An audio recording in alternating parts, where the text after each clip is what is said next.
Well, as you know, Luis Posada Carriles is a confessed right-wing terrorist and a CIA agent who Cuba and Venezuela charge was the mastermind of the 1976 bombing of a Cuban airliner, which killed 73 people, including the entire Cuban Olympic fencing team.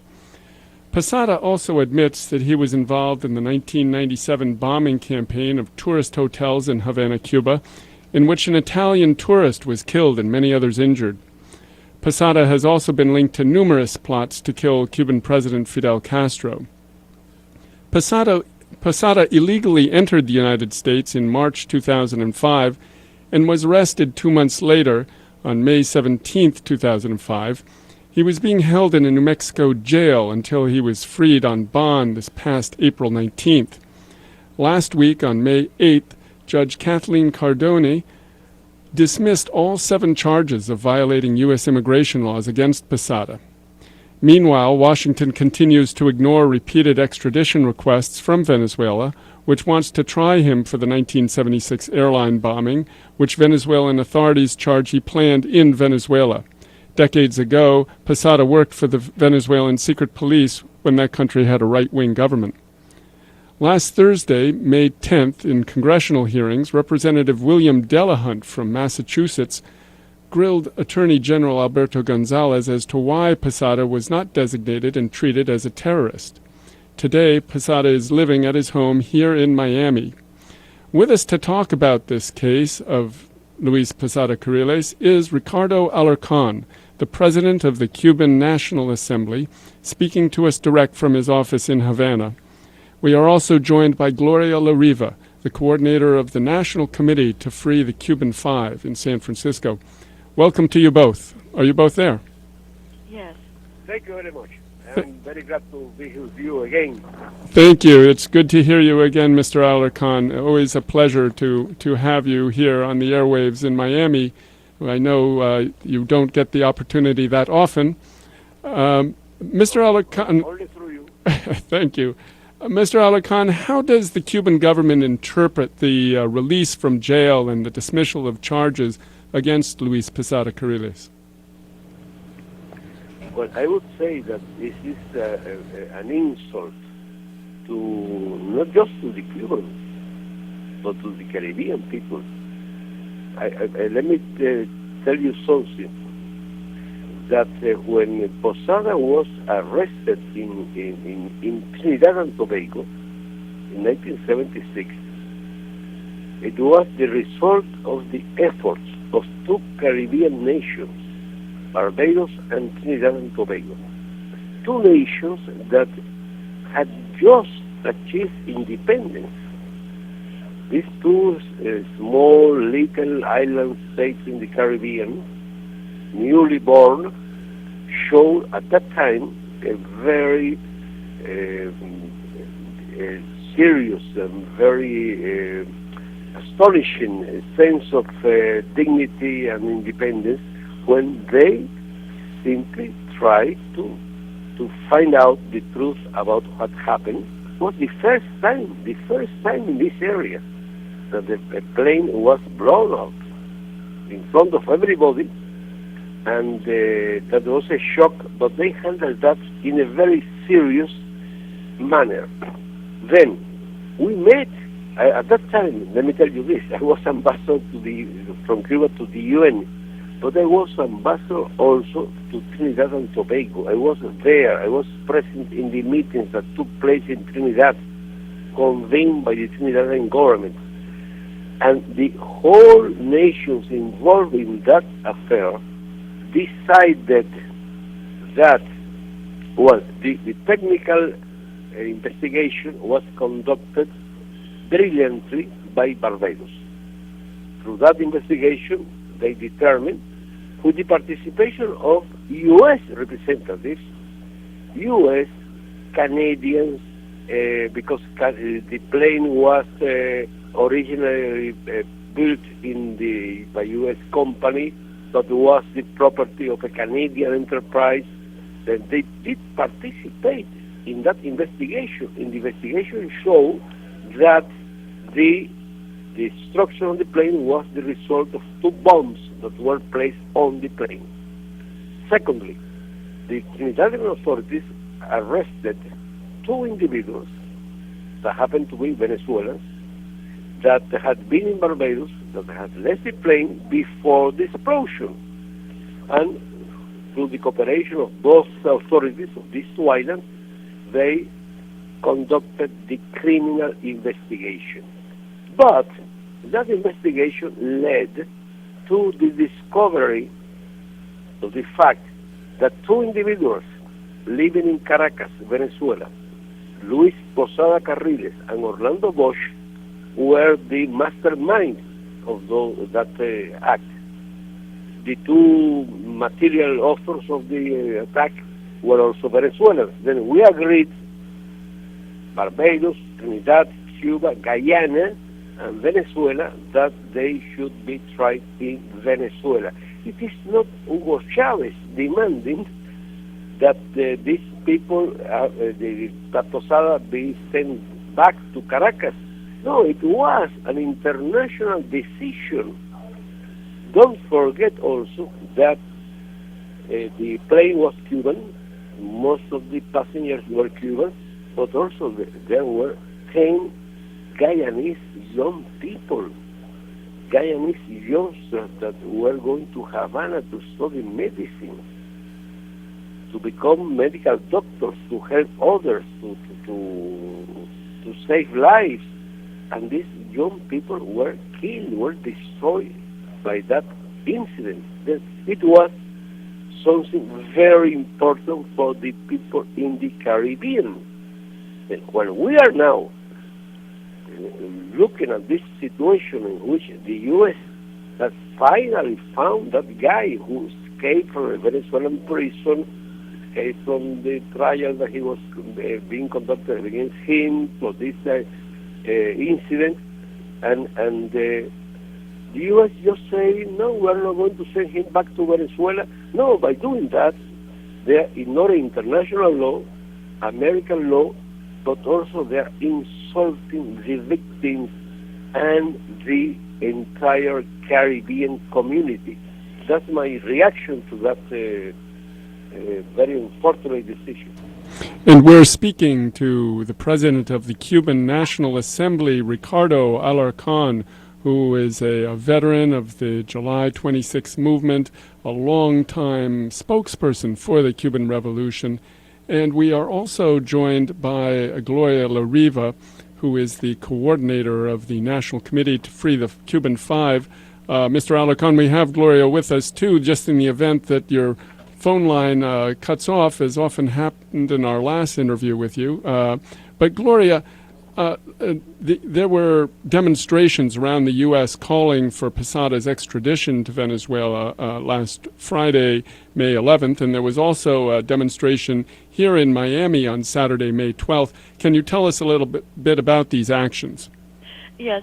First of all, last Wednesday, the judge in El Paso, Texas, dropped the charges against Posada, which meant that there would be no trial of anything against him. And therefore, the Friday day when the court hearing was supposed to be held against him, this last Friday in El Paso, Texas, instead it became a day of worldwide action, of protest, as you mentioned.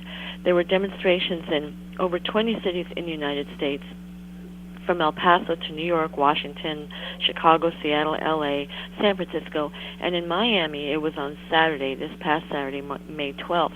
There were close to 100 people at the immigration offices in Miami, and it's important in the Cuban progressive community of Miami, which points out the utter hypocrisy of U.S. policy toward Haitian immigrants, people who come by boat, many of whom drowned a couple of weeks ago tragically, who were denied the privilege that Cubans who come illegally into the U.S. are granted through the Cuban Adjustment Act.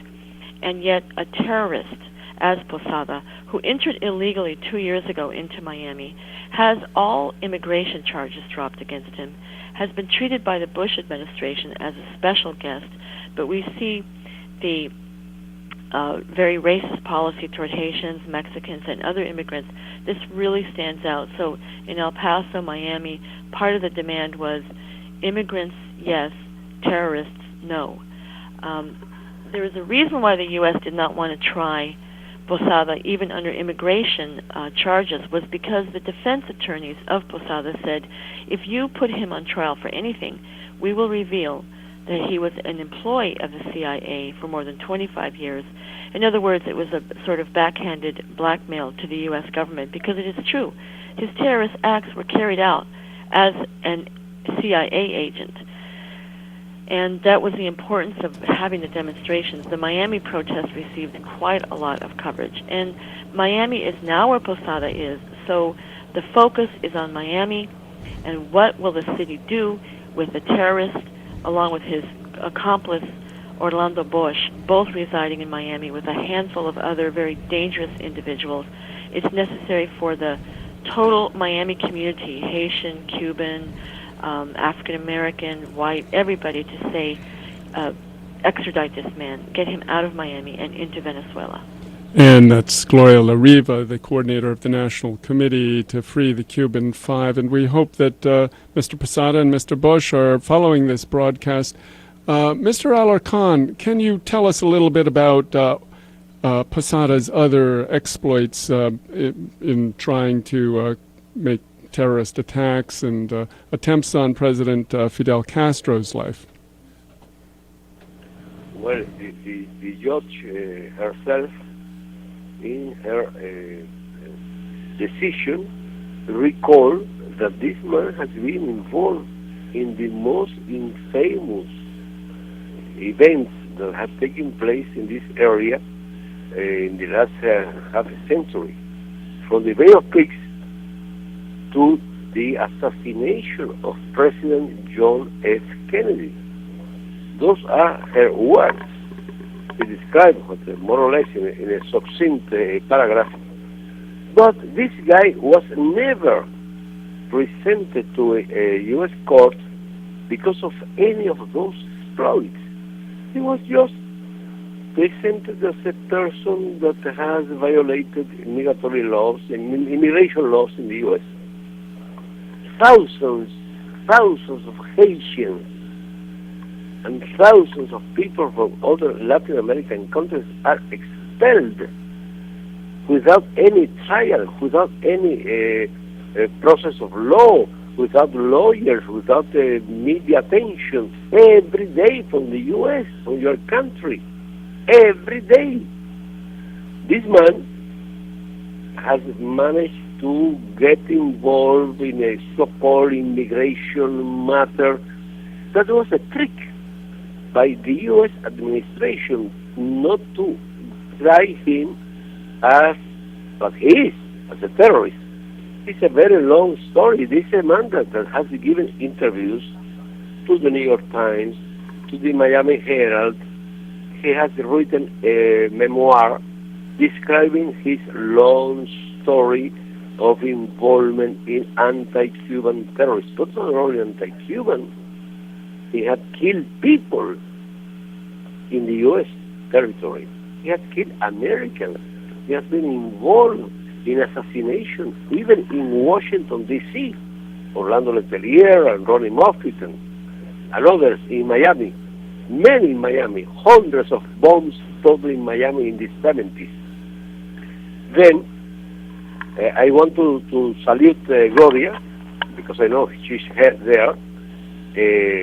She is very much involved and active in the struggle to free the Cuban Five. And that's the other side of the coin, of the same coin. Why Cuba sent 5 brothers there to Miami?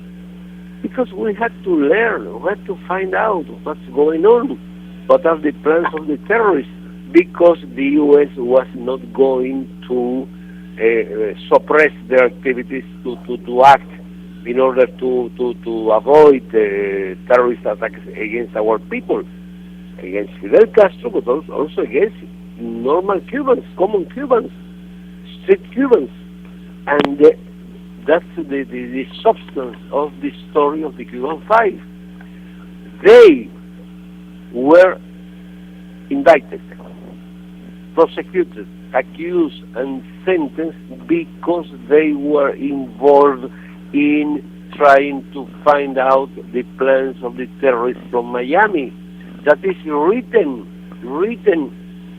very explicitly expressed in throughout the whole process against them in Miami. And also, my friend, a very clear violation of U.S. law. They asked to be tried not in Miami, but in Fort Lauderdale, in Broward, not far from Miami. And the judge, at the request of the government, refused. They had to be tried in Miami, in front of a jury that was threatened, that was fearful of precisely those terrorist attempts and attacks against human beings, not just in Cuba, but also in Miami. That's a very clear case. It's a very clear demonstration of how the U.S. has what people used to say double standard on the war on terror. Some Haitians have been detained in Miami, allegedly because they wanted to attack, I don't know, some place in Chicago. Many people are every day expelled from the U.S. territory because they enter without a proper visa. So there is just one person, Mr. Luis Posada Carriles, that is not detained, is not accused, is not prosecuted. He has a friend, Mr. Orlando Bosch, that was pardoned by President Bush's father 10 years ago. What is the difference between Mr. Bosch and Mr. Posada with the thousands, millions of Latinos and Caribbean people that are there, including many Haitians? That those millions of people are not terrorists, and Posada and Bosch are terrorists, but are Bush terrorists that are supported and sustained by the administration. It's a very clear case that unfortunately don't reach the big media in that country, and many Americans ignore it. And we are speaking with Ricardo Alarcón, the president of the Cuban National Assembly. And yes, we are also in the Haitian community aware of this double standard. There is another CIA agent and a former death squad leader known as Emmanuel Toto Constant, who headed a death squad called FRAP in Haiti during the 1991 to 1994 coup, which was responsible for over 5,000 deaths, who also received a de facto political asylum in the United States for at least 10 years until last summer, when he was arrested, not for his crimes against humanity, as he's been charged and convicted of in Haiti, but rather for mortgage fraud. He was swindling banks out of millions of dollars, and he now will be sentenced tomorrow in Brooklyn, and there will be a demonstration in front of the courthouse there calling for the judge to give him a maximum sentence. It's not a charge against his crimes against humanity and his terrorism, but it is against and against the torture that he carried out, but it is just for mortgage fraud. It's a start. Can you tell us, Mr.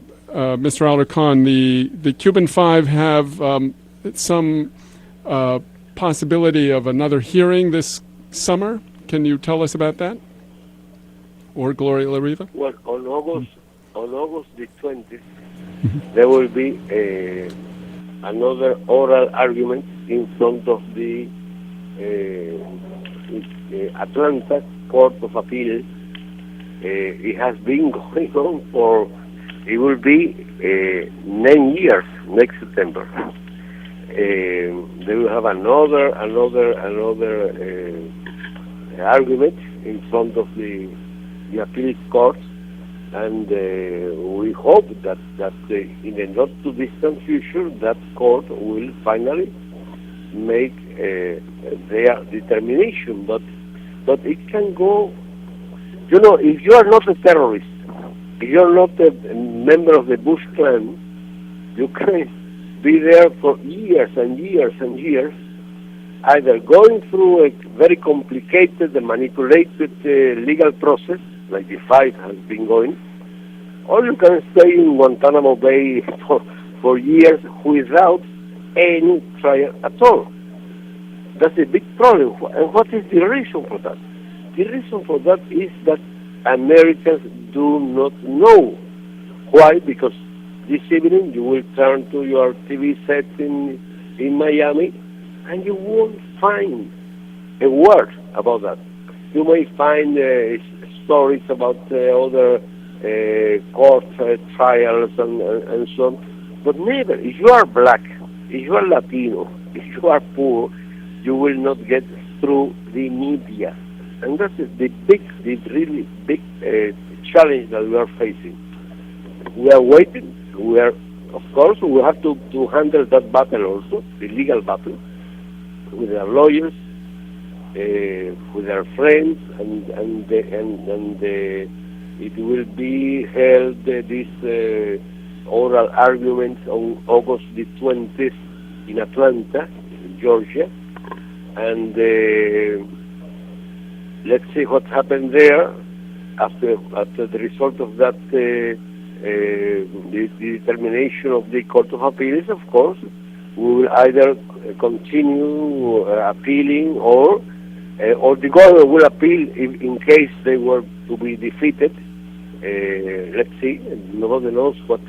But that's one dimension of the problem, the legal dimension. But the legal issue is how to get the people know what's going on, the substance of this issue, and the connection with the American realities, today's realities. That Posada Carriles is the best example of what the reality is. Mr. Alarcon, people have been following very closely the health of President Fidel Castro. Can you tell our listeners what is his status now? Will he be resuming his post anytime soon? And what can you tell us about that? Well, President Fidel Castro continues to follow his doctor's indications of what he should do and what he should not do.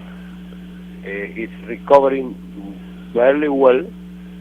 He continues to be very much aware and following I can tell you this. He knows that I am talking with you now. He's following every important steps that we are conducting at this moment. He knows very well what's going on in the struggle to denounce the situation around Mr. Posada, and also the plight of our Cuban Five, and including the fact that he was going to meet with you by telephone. And by the way, I am glad to send on his behalf his salutations to the Haitian community, to your people, our brothers and sisters, the closest island, the closest nation to us, not just geographically but historically. And we should also say that in addition to the extradition of Posada, the Haitian community here is pushing for the extradition of the former de facto Prime Minister La Tortue to Haiti to be tried for his crimes. Mr. Alarcon, in the case of Posada, is there any other communications that the Cuban government has had with the U.S. authorities about Posada's terrorist activities? The Miami Herald 2 weeks ago had an article saying that there were communications. What is your response to that article? Essentially, what the story in that article is correct, is accurate. Yes, the U.S. authorities requested that a team of FBI people came down here to collect information and evidences regarding terrorist attacks against Cuba promoted by people living in the U.S. territory. And we received them. they came down here, and let me tell you that they got everything they wanted to get, and that they have sufficient information to prosecute Mr. Posada and others, and that was not the first time. We have been doing that. Why? Because we have no option. It's an international obligation, and we want to save lives. If we know that somebody is plotting to destroy the building down here or to kill people down here, and we know that they are there, we know who they are and where they are moving and so on, we should share that information with the authorities that are supposed to control them and to avoid those things happening. And it's a moral obligation, it's a legal obligation, and now, according to the last international decisions taken after 9/11, it's a clear obligation that every state has. They have been here, they know that we know what they know. We know very well, because it was not by a chance. They requested those visits in a formal way. Don't have all those documents very well prepared. Someday, if it is necessary, we'll show them. That's not our interest. We didn't leak that information. It was the Miami Herald, as you recall. But it is true. If you ask me, I have to tell you, it's true that they asked for that. They came down here, we met with them, and they got whatever they wanted to get. We are still waiting. Is the U.S. government going to ask against the terrorists that are acting freely, openly, with impunity in this area? Or are they continue to protect them and not to permit justice to be done? That is also the best demonstration, the best proof that the five are innocent, that we had a reason, we had a rationale, we had an obligation, a necessity to protect ourselves by sending people there peacefully without harming anybody, just to learn, to penetrate those groups and to learn about their plans. At the same time, we try to get the U.S. to act against those plans. Please, we know this and so on. Then they came down here and we get them. That's true. It's substantial. The Miami Herald story in that regard is correct. The question is, who leaked that information to them, why they did that, and what are they intending to do now? And we again are speaking with Ricardo Alarcon, the president of the Cuban National Assembly, and Gloria La Riva, the coordinator of the National Committee to Free the Cuban Five, is also on the line with us. Gloria, let me just ask you, for listeners following the case of Posada Carriles and the case of the Cuban Five, where can they go and how can they get involved in the struggles to extradite Posada and free the Cuban Five? Yes, thank you. I think that there's something very critical people can do, which is having an effect on the case of Posada Carriles. If they look up, if people who have internet access can key in answercoalition.org, and anybody who lives in the United States can put their zip code in, and an automatic letter goes to Congress, to your representative in Congress. You don't have to be registered to vote. And that letter in turn is a letter to Congress that says, we demand that you tell Alberto Gonzalez, the U.S. Attorney General, to declare Posada a terrorist and extradite him to Venezuela. It's necessary because there's worldwide opposition. There's virtually nobody who supports the Bush administration on this. And as you mentioned, Congressman Delahunt is leading a fight against Posada. So every letter counts. If people look up answercoalition.org, that will help a lot. Also, in Miami, there will be a very soon a screening of the movie Posada, Terrorism Made in the USA. It's an excellent film. It has just been produced in Venezuela. We showed it in Washington, D.C. and El Paso this past weekend. It was people who saw it were stunned by it. It's a shocking revelation of the U.S. CIA links with Posada Carriles. And if they can get a hold of you, Kim, and through your radio station, if you have a way for people to contact you in the community, we will in turn give you the information. It will be sponsored by the Alianza Martiana, the Cuban Progressive Coalition in Miami. And Miami is very important. I don't think that the majority of the people of Miami agree with what is taking place, but Miami is under the control of so many of these right-wing terrorist organizations and individuals. Everything from the courts to the police who brutalize Haitians and black Americans. The whole institution of Miami runs the city in favor of the terrorists. And it's important for the people of Miami who don't agree with this to stand up and be counted. So thank you for how they can find out about this. If they want to know more about the Cuban Five, they can look up in the website freethefive.org. Again, 5 is spelled out. That's freethefive.org. But immediately they can write a letter to their congressperson through the Answer Coalition website. And in our final minute, Ricardo Alarcon, we'd like to give you the last word. My last word is to salute all of you, our brothers and sisters from Miami, the Haitian community in Miami. Let me tell you this.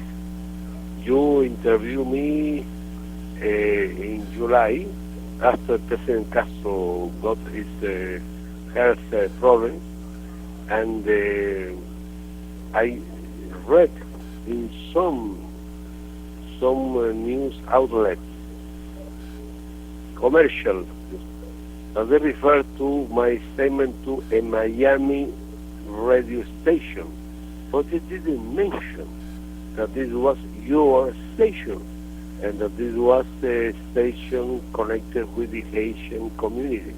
I saw that as some sort of racist and extreme right-wing approach. They wanted to ignore you, and I would like to say you this. I appreciate very much this opportunity to talk to you, to your people. You are our brothers and sisters, and we have been, both Haitians and Cubans, victims of state terror and humiliation and oppression for many years. But now we are living in a different era. We are living at the moment where the Latin American people, the Caribbean people are beginning to stand up and conquer their freedom and their ideas of justice and equality that have been moving us throughout history. That's why I'm very glad to talk with you and to say again, thank you. Thank you very much, Ricardo Alarcon, the president of the Cuban National Assembly, and Gloria de la Riva, the coordinator of the National Committee to Free the Five. And we hope to have you both again back here on the airwaves in Miami sometime soon. Thank you again. Thank you, Kim. Thank you, Mr. Alarcon. Thank you.